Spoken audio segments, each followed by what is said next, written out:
Hi, I'm Kathy Brown. Thank you for joining me for this 21-day adventure in restorative yoga from the comfort of your own home.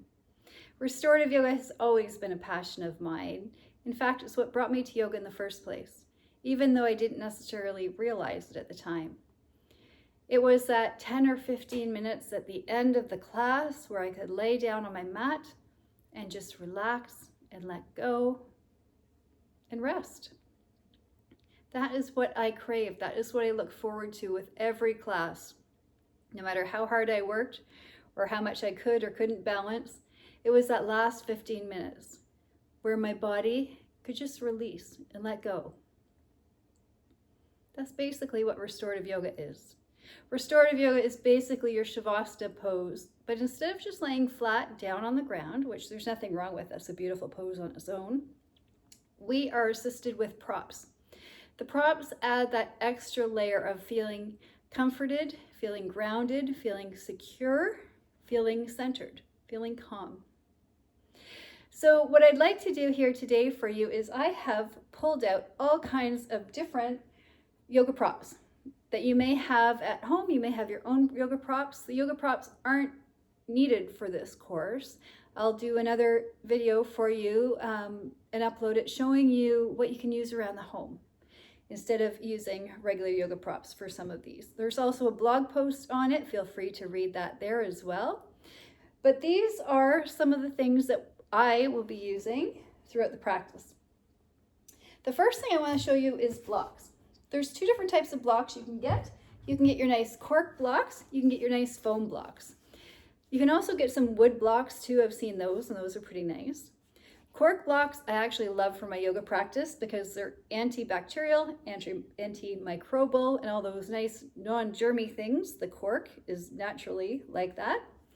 The foam, however, is a little bit softer. It's a little bit more comfortable.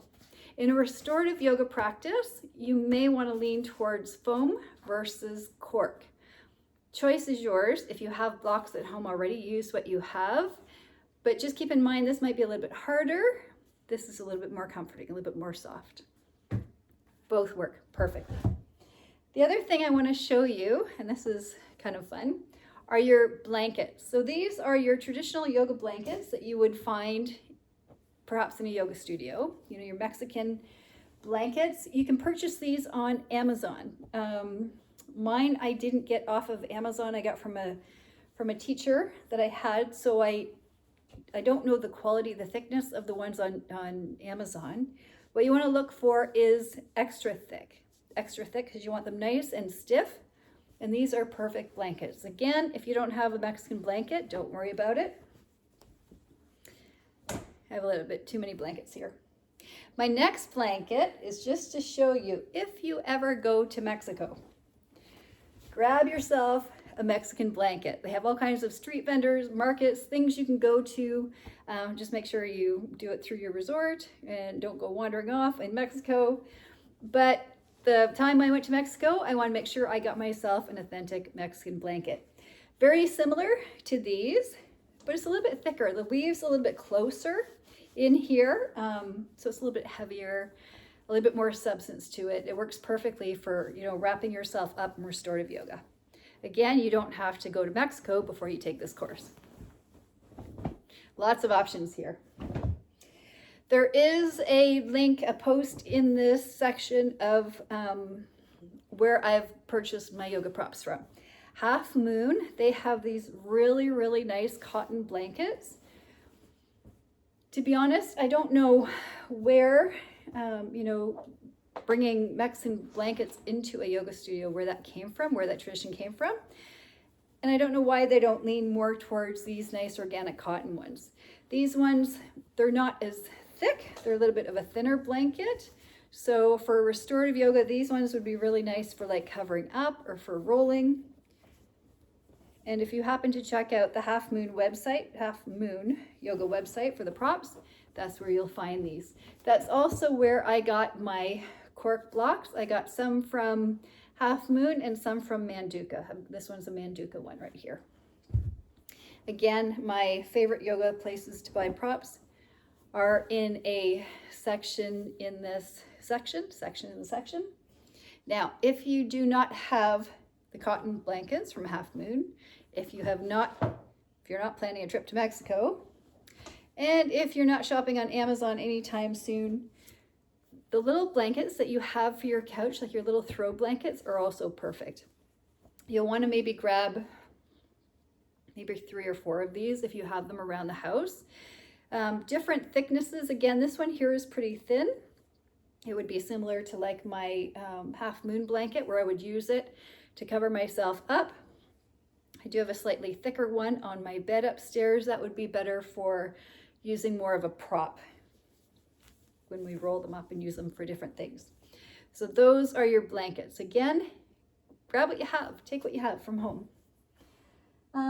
Bolsters. Bolsters are lots of fun. Again, this is one I got from a place that's called Love My Mat. I've also linked their website in this section as well. Mother-daughter company who goes and repurposes fabric. So they reuse fabric. So when you buy something from them, it's usually pretty unique. What you get, maybe they have 5 or 6 bolsters the same, and then that's it. The fabric's gone.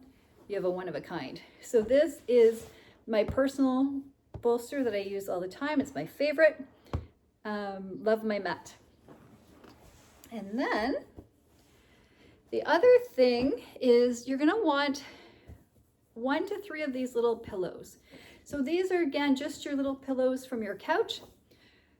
This one is a nice thickness. You don't want them too thick. The best ones are like this one here, where I had, it's a really thin little cushion, and I almost was gonna get rid of it because it's kind of gotten squished over the time. But this actually is the perfect thickness for me when I do restorative yoga. And basically we're just gonna use it behind our head when we're laying down. So we just want something that's comfortable. So again, looking around your house for, maybe that toss pillow that you're gonna toss and get rid of because it's flattened over time, and stick it in your restorative yoga pile. And then last but not least, probably the best part of your restorative yoga is your eye pillows. These are super easy to make yourself if you are a sewer. Actually, I'll put a link to the pattern that I sew them with in this section as well. They're filled with flaxseed and some lavender. They smell really, really good. And we're just gonna use them to cover our eyes and bring some darkness as we practice. The other thing that you can use is just a simple eye mask. So as you get into your practice, just sliding that down, blocking the light out, your little sleep mask that you would wear at night. So see what you have around home. I didn't grab any, but for your yoga blocks, books, look on your bookshelf, or look if you're, dating yourself like me and you have old VHS tapes. You can grab a couple of them and you can put, your big tape, your black tape, or whatever your husband's got in the garage around that, holding the blocks or the VHSs together to make the blocks. So see what you got at home. Let me know if you have any questions, and we will see you soon for our first pose.